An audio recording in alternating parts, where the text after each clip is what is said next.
राष्ट्रपती द्रौपदी मुर्मू यांनी व्यक्त केली नाराजी. प्रोटोकॉलनुसार ममता बॅनर्जींची स्वागताला अनुपस्थिती.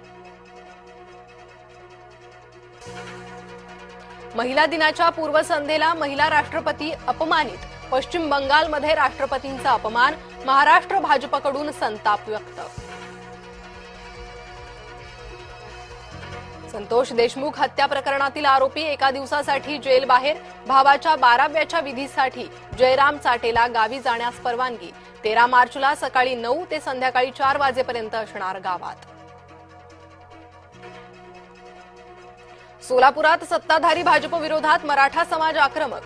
काळी रंगपंचमी साजरी करून सरकारचा निषेध. मराठा समाजाला महापौर पदापासून दूर ठेवल्याचा आरोप. नांदेड बस स्थानकात बॉम्बस्फोटाची धमकी.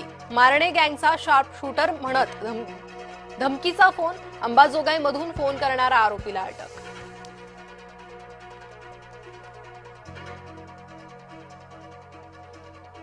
भिवंडीत 15 वर्षीय विद्यार्थिनीचा संशयास्पद मृत्यू. कुटुंबियांचा हत्येचा आरोप करत काढला पायी मोर्चा. शवविच्छेदनाच्या अहवालानंतरच हत्येमागील सर्व धागेदोरे स्पष्ट होणार.